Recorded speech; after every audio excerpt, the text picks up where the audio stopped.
நடிகர் ரஜினிகாந்த் வேட்டையன் என்ற திரைப்படத்தில் நடித்து முடித்துள்ளார். ஞானவேல் இயக்கத்தில் அனிருத்தின் இசையில் உருவாகியுள்ள இப்படத்தில் மிகப்பெரிய நட்சத்திர பட்டலங்களை நடித்துள்ளனர். ஹிந்தியிலிருந்து அமிதாப் பச்சன், தெலுங்கிலிருந்து ராணா டகுபதி, மலையாளத்திலிருந்து ஃபஹத் ஃபாசில் என பல மொழி நடிகர்கள் இப்படத்தில் நடித்துள்ளனர். இந்நிலையில் வேட்டையன் திரைப்படத்தின் இசை வெளியீட்டு விழா சில வாரங்களுக்கு முன்பு சென்னையில் மிக பிரம்மாண்டமாக நடைபெற்றது.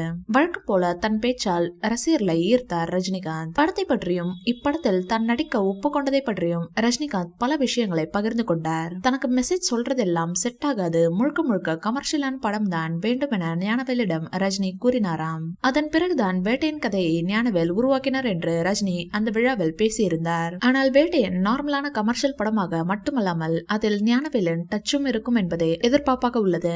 வேட்டையன் ரிலீஸ் உரிமையை ரெட் ஜெயண்ட்டுக்கு உரிய தொகைக்கு கொடுக்காததால் அந்த படத்தை தடை செய்ய கோரி கோர்ட்டில் மனு போட்டுள்ளார். ஜெய்பீம் திரைப்படத்தின் மூலம் ஒரு பரபரப்பை ஏற்படுத்திய ஞானவேல் வேட்டையன் திரைப்படத்திலும் சமூகம் சார்ந்த கருத்துக்களை கூறியிருப்பார் என தெரிகின்றது. இந்நிலையில் நேற்று வேட்டையன் படத்தின் ட்ரெய்லர் வெளியானது. ட்ரெய்லரை பார்க்கும்போது இப்படம் என்கவுண்டர்கள் பற்றி பேசும் படமாக இருக்கும் என்று தெரிகின்றது. தமிழ்நாட்டில் ஒரு சில வருடங்களுக்கு முன்பு நடந்த ஒரு சம்பவத்தை அடிப்படையாக கொண்டு வேட்டையன் படம் உருவாகி இருப்பதாகவும் பேசப்படுகின்றது.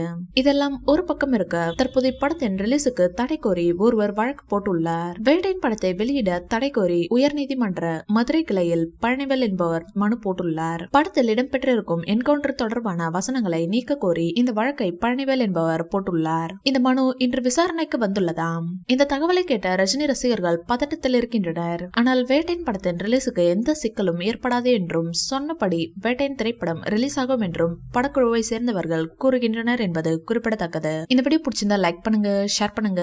மேலும் ரஜினி சார் பற்றிய தகவல்களுக்கு எங்க சேனலை சப்ஸ்கிரைப் பண்ணுங்க.